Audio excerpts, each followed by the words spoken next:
Hello, welcome to the inaugural episode of Nyasha's Notebook. Now, you might be wondering, Nyasha, what the hell are you doing walking around with your phone and a notebook in the middle of Lady Barn Park in Manchester? Well, I guess this is my attempt at giving you a race rundown in the style of the GOAT, Ted Kravitz. Now, I think we all know, right?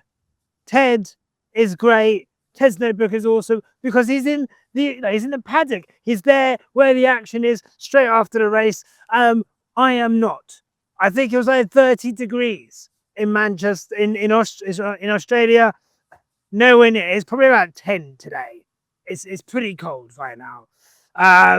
But we can imagine, through the power of manifestation, we can imagine exactly where we are. We're in Melbourne. Look over there. There's a paddock. Look, there's Ray and Miles and Spins. They're in Lewis's garage. Oh, if you look over there, it's Martin Garrix in Max's garage. Oh, look who's in Lando Norris's garage. No one. But that's not the point. The point is, we're going to give you a rundown of every qualifying session, every race session, and then after that, it doesn't matter where I am in the world. I could be at a wedding. I'm going to try and do it somewhere different every week, right? Just to make it a bit different. But yeah, that's it. So obviously, if you've not watched the race, probably don't watch this because there's spoilers. Or sorry, if you've not watched qualifying, don't watch this because there's spoilers. And yeah, imagine we're in the Melbourne paddock right now.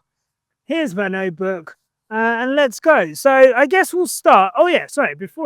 If you're still here, then please like this video so as many people can see me be an absolute idiot as possible, and subscribe to the channel, please. That would help. We're on the road to 6,000. Join us, comrades, as we go to 6,000 subscribers, 6,000 idiots who would watch a man walk around a park pretending to be Ted Kravitz. But look, nevertheless, let's get into it. And let's start with Ferrari. So Ferrari, it's a funny one, isn't it, with Ferrari? Lewis ended up qualifying P8, Charles P7. It's so funny. Like, if you talk to if you look at the timeline on Twitter, you look at any Tifosi, anyone who was at Ferrari, who was a big Ferrari fan before Lewis Hamilton joined, you would think that it is like the worst thing they are not happy at all. They are not happy. But then you look at Lewis Hamilton fans, Team NH, we're ecstatic. Like, this guy's jumped out of the car. He's P8. He's got a smile on his face. He seems very much like at one. And some of the comments allude to the fact that perhaps, much like the weather here in Manchester, those in Melbourne tomorrow are expecting rain. And there's word on the road is that Ferrari are considering or did consider having a high downforce package, and that's the reason why why their tires seem to go off as quickly as they did. And I think for one, that could be the thing. Some comments from Charles, who said it's the right thing to do, but I don't want to go into details, which makes you think what, in terms of, he's talking about the setup and potentially why they were not as quick as yesterday. Lewis Hamilton also as well made a point of saying that although he seems happy, Lewis Hamilton has said essentially that the tire warm up that they elected to do on Saturday during qualifying was identical to the tire warm up that they were doing the day before. Now, you may ask, like, why is that an issue? The reason why that is an issue is that there's a complete difference in how hot it is in Australia compared to today. So today it was, I think, in the 30s, scorching. Yesterday, a lot cooler. And that would, so then if you're doing the same tire warm up, that would be probably why your tires, by the time you get to sector 3, sorry, have absolutely run out. So I think for Ferrari, it's one of those things where, let's see, the proof will be in the pudding tomorrow. Are they going to be the wily old foxes who have outsmarted the rest of the grid, plonked a load more downforce on the car, sacrificed their qualifying for the ability to potentially do better tomorrow? I think time will tell on that regard. But nevertheless, starting from P7 and P8, it's very big-brained. It's very, very big-brained, if that is the case. But we also know Lewis Hamilton still getting used to the car. I've got some notes here that say Lewis is working on, he's still not quite got to terms with some of the settings on the car. And he's still going to have to learn. He's not driven the car in the wet yet. So he's going to, and look at those clouds, yeah? That is Manny for you. It's about to, I know it's going to rain on me while I'm doing this. I just fucking know it. I know it. But nevertheless, Lewis is saying that he is going to potentially have to learn some of the settings that are needed for his wet weather run tomorrow. There is potential for the race to be delayed, as it was in Brazil yesterday. Like, we're talking thunderstorms tomorrow. This is not going to be, for a season opener, I don't think we could ask for more, really, in terms of weather. It is going to be pretty bad tomorrow. So let's see. But Team LH, I think, could be pretty happy with what they've seen. Lewis Hamilton, only a couple tenths of Charles. And actually, although this means absolute fuck all in the grand scheme of things, Lewis Hamilton's best sectors were all faster than Charles's best sectors. Now, you might be asking, well, why isn't Lewis qualifying ahead of Charles? Well, that's because they weren't done on the same laps. So, obviously, you have to hook it up. But it does show that the speed is there. And for those who may have been thinking with Lewis Hamilton, well, you know, he's washed, Charles going to have the better of him in qualifying, there are signs from P1 to P2 to P3 through qualifying of that gap between Lewis and Charles getting smaller and smaller and smaller and smaller. And for him to only be 2 tenths off his teammate in a new team is really good. As an example, Carlos Sainz in Williams, who we'll get to later, was on 3 tenths of Alex Albon. So, you know, and then look, he had a scruffy lap as well. There's always reasons for these things. But, you know, you can see some progress there with Lewis. And I think it won't be long. It won't be long until I think Lewis and Charles are comparable in qualifying. It's now up to the race pace. So, yeah, no, so that was Ferrari. I'm going to flip this over for my next one. Right. So obviously Ferrari P7, P8, but the day really belonged to people are looking at me like I'm a dickhead.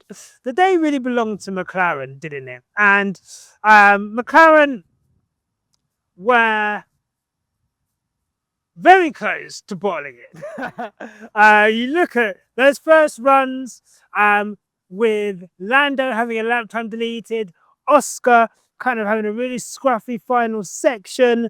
It really was looking as if the team who have quite clearly got, I'm going to change hands. This is really hurting my hand. The team who clearly have the quickest car nearly threw it all away, but they didn't. They didn't throw it all away because They qualified 1 and 2, less than a tenth in it between Oscar and Lando. Oscar, the roar when he put that car on pole. I don't get FOMO much. I'm not going to lie to you, especially with F1 races. I don't really get FOMO. Melbourne gives me FOMO. I don't know what it is about it. It just looks like a great vibe. It looks like an incredible place to be in. Everyone seems to be just having a great time. And the fact that this year they have the opportunity to see an Australian on the podium, something that they've not had, I don't think. You know, it almost seems like a bit of a curse, the way that, you know, you look at Daniel Ricciardo, Mark Webber. God forgive me if I've forgotten other Australian drivers, but those are the ones in my time who I can remember. And it's almost like a curse. Something bad would always happen. They would never really be able to do that. So I think for them, I think you can really sense Ted Kravitz actually made. I'm gonna go stand amongst these flowers. I feel bad for picking these flowers. Should I pick? I'm gonna pick one anyway. They're just like very cute. You know? Look at that. Anyway, I'll keep that. Save that for later. Anyway, so Ted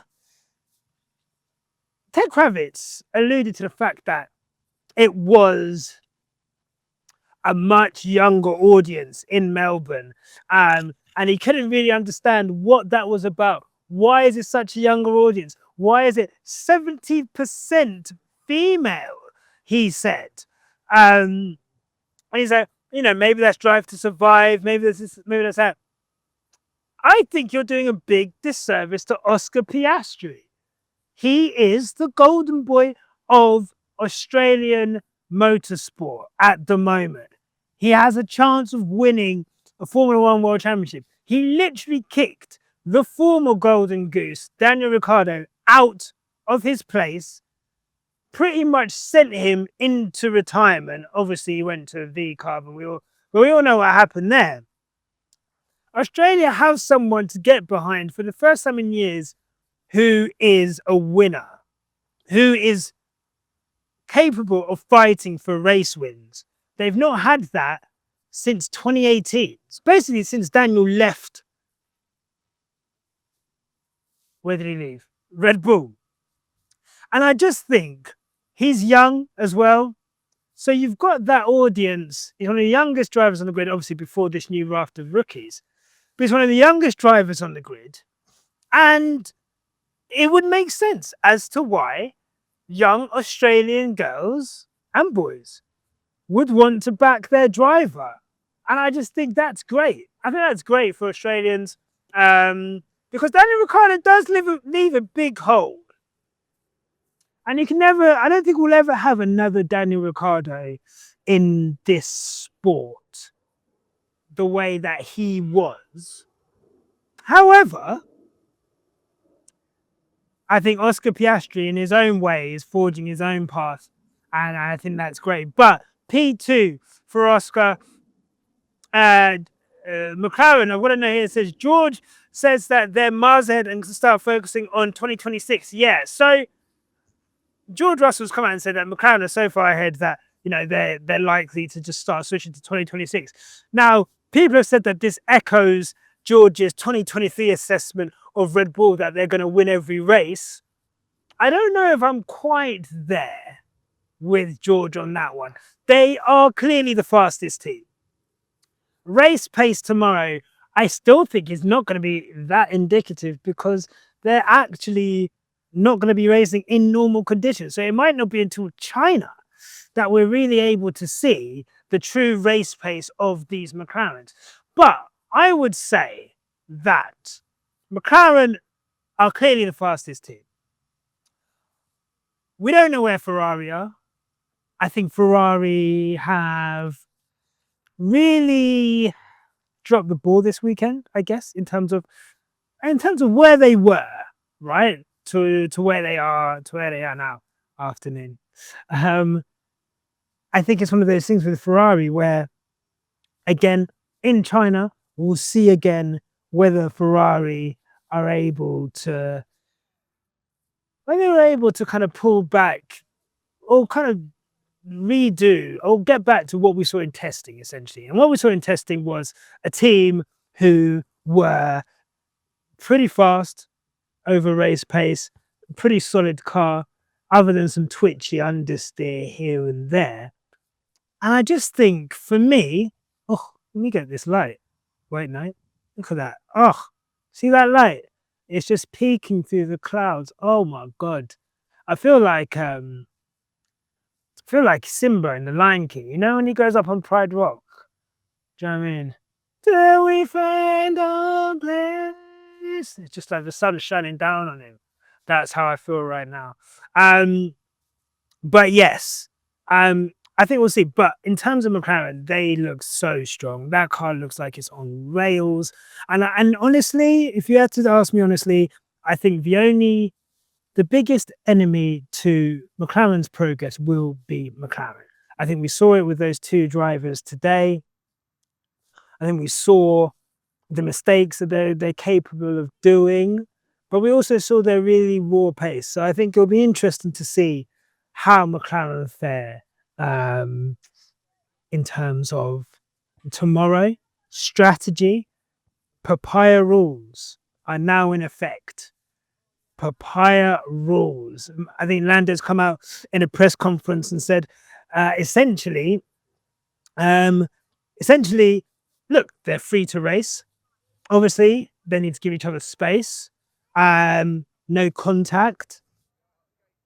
But I do envisage a Monza situation going down into that first corner. And it will be very, very, very, very, very difficult for them to not essentially do that, given how that lap unfolds. You've got that first chicane. You've also got a little bit of an opportunity, I think, into 3 as well, if someone gets caught slipping. So, God, how it will be between those two in the first corner or in the first lap tomorrow, I don't know. But I'm very excited to see. Okay, next up, Max. Max. Same shit, different day, you know?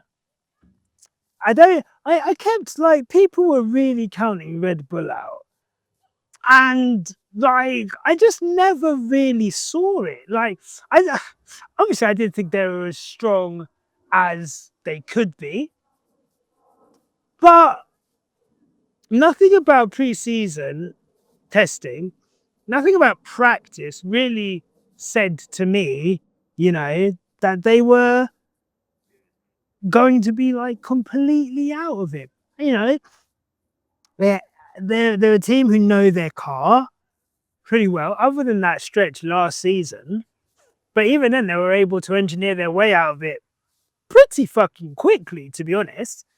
The stat of Max Verstappen not having any pole positions since Austria is belied by the fact that he did actually get one in Qatar, and I can't remember what other place it was, but he had good penalties both times. So,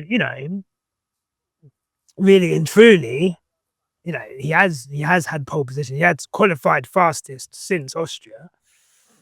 And I just think it is what it is. He's got a teammate who's uncomfortable with the car. He's and we'll get on to Liam Lawson in a second. But for me, this just feels like a continuation of what we saw in 2024, especially the back end, where whilst Max might not be completely happy with the car, he's still capable of putting it in pretty good positions, especially if other teams such as Ferrari, such as McLaren, Mercedes mess up. And that's the thing with Max. As much as I cannot stand some of Max's fans, as much as I can't stand Red Bull, the man will maximize what he has. If he has a rocket ship, he'll maximize it and he'll win 23 races out of whatever. If he's in something which is not as good, he will make the best of it. Will he whine and bitch and moan about it the whole time? Yeah, of course. Is that hilarious? Yes, of course. But we can't deny Max Verstappen gets the most out of his machinery week in, week out, and has done, honestly, I think since like 20, to be honest. Other than like a couple of occasions where you'd think, he's made a mistake. Saudi Arabia 21. I'm trying to think of other occasions. I can't really think of any. So Max Verstappen making the most of his situation. Someone who has a Liam Lawson in P18. I mean, God, that is tough for Liam. Checo Perez is somewhere with a tequila feet up watching this like, I fucking told you so. I told you so. It's not me. It's the car. It's whatever. I mean, Liam Lawson has not looked comfortable in that car all fucking weekend. Like, he has struggled in that car all weekend. And if I'm honest with you, I do feel sorry for Liam. No, I don't. I don't feel sorry for Liam at all, no. But what I would say is, you can tell he's not been at that circuit before. I think there was some limited running as well in practice. It's a situation where, with Liam, he really needed a good start. And he's not got that. And that last lap, I think he doesn't even have the same fucking car as Max. I think there's parts on Liam's car which are older, like an older wing or something. But he really needed a good lap. And when he needed a good lap, he was scruffy, he was all over the place. And you could tell that he was overdriving the car. And when you overdrive the car, you go slower. And that's what happened. And unfortunately for Liam, he's an 18th. And it's much of a muchness, Pierre Gasly, Alex Albon, Sergio Perez, and now we're looking at Liam Lawson. That's where we're at with it. And I must say that we could have all seen this coming, but it's only the first race, so let's see. But yeah, it's not looking good for him, is it? It's not looking good for him at all. So next on the list is Mercedes. George Russell, P4, Mr. Saturday. Kimi Antonelli out in Q1 in 16th. He had a bib issue. Oh my God. When Kimi Antonelli was like riding around, it looked like, like in Fast and Furious, where they've got like the lights under the car, like the neon lights. That's what I thought. I genuinely, for a second, I was like, why has Kimi's car got like a light underneath it? Turns out he was dragging his car down that straight, and he damaged the floor. He damaged the floor, damaged the bib, and that meant that he essentially was dragging that car. That it was sparks under that car. And his lap wasn't good enough to go through from Q1, knocked out by Gabriel Bortoleto, who we'll get to. But yeah, Mercedes look good, don't they? Mercedes look good. We just never know with Mercedes whether they've actually sorted it or it's track specific. But we have George Russell next to Max Verstappen on the grid, third and fourth, wet conditions. I feel like every time we say this, nothing really happens. I feel like since Azerbaijan, we've been saying like, oh, George and Max, and then nothing really happens. But But Georgia Max, it could happen. It could happen. Let's see. Let's see. Right. Ted's thing is only 25 minutes. I'm going to rush through the rest of these. But Yuki Tsunoda, great performance. I feel like I'm getting like repetitive nerve syndrome. Like I'm like struggling to hold this. Right. Yuki Tsunoda. Look at this. Yuki Tsunoda. P5. The disrespect on Yuki Tsunoda. Why won't they show my man? I'm looking at Lando Norris go around. I know he's got pole. I don't need to see Lando Norris's helmet. What I need to see is slighted Yuki Tsunoda, is ignored Yuki Tsunoda, is looked over Yuki Tsunoda, dragging that V-Cub into P5.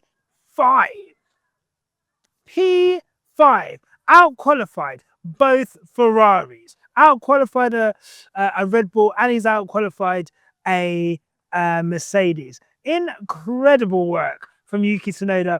I really hope they can keep that up. And also, Isaac Hadjar, best of the rookies. Really good day for V-Cub. In P11, Williams look really good. Alex Albon in P6. 3 tenths ahead of Carlos Sainz. A lot of pressure on Alex Albon this season, isn't there? Is he going to be able to fend off Carlos Sainz? And I think if you looked at all the chat, all the practice, I think everyone had assumed that Carlos would wipe the floor with Alex. Really, that's the prevailing sentiment. You know, does Alex Albon have a real when he has a real teammate? He's flustered. You know, as evidenced, some say, by the crashes last year when Franco got into the car. But that's an incredible performance. And if Williams can keep this up, it bodes well. And you can and I guess it does justify Carlos Sainz's decision. A lot of people would say, why wouldn't he go with Audi? You know, or Sauber now, but why wouldn't he go with Audi? Or why wouldn't he go with Alpine? And I think the performance of Williams today, if it's representative for the rest of the season, proves why that is. Alpine, pretty good day for Alpine, all things considered. Pierre Gasly in P9, Jack Doohan in P14, held up by Lewis Hamilton doing the old Booker T spinneroonie 5 times. Yeah, and that, I think that blighted his lap and probably stopped him from qualifying higher. But nevertheless, I think, look, him getting into Q2 is a good job for him. Aston Martin, you know, Fernando Alonso P14, I think Lance Stroll P13. Was that the other way around? Yeah, it might be the other way around. But either way, is that P? God, my handwriting is awful. Either way, not really much to say. Adrian Newey's not even working on the 2025 car, so you know, I think that's what we're going to expect from Aston Martin. I don't think it's going to be anything to write home about. It's just going to be midfield, comfortable midfield, fighting for points when they can. Sauber, and I think my star of the day in qualifying, I'm actually going to give it to Gabriel Bortoleto, who dragged that Sauber. Dragged that Sauber into Q2. He's enabled himself to be able to snipe back at Helmut Marko. He called him a B-tier driver. Well, you know, he's out-qualified the person that you've put into your main team in a much worse car. So I think he deserves all the praise for that. And that fucking, that whopper he had, that save that he did in Q2, I think is also worthy of note. So well done to Gabriel. Nico Hulkenberg, P17, didn't really, not a great performance there from Nico. Didn't really feel at ease with the car at any point. And then Haas, 19th and 20th. Big man ting. It's not looking good, bruv. It's not looking good, bruv. Well, look, there you go. 30 minutes. I don't know if you've stayed the whole time. I don't know if you haven't. I guess I'll put this on to Spotify as well. So hello to all the podcast listeners. And yeah, I guess what we'll do is we'll do another one of these tomorrow. I'll figure out where to go again, somewhere a bit quiet, but this seems to have worked. Let me know if this is something you've enjoyed. If you haven't, then this is going to be the first and last version of this. But just imagine one day I'm actually going to be in the paddock doing this, and it's going to be so fucking funny. But until then, remember, please give this video a like and a subscribe. Subscribe to the channel. We're on the way to 6,000 subscribers. Help us to get to that target. We'll be back tomorrow with a podcast. Tandy's back, so that will be good. And then we'll go from there. Barry will be back with a roundup of the weekend news on Monday. Thank you so much, guys, for watching. Remember, no matter what life throws at you, keep it on the black stuff. Until next time, take care.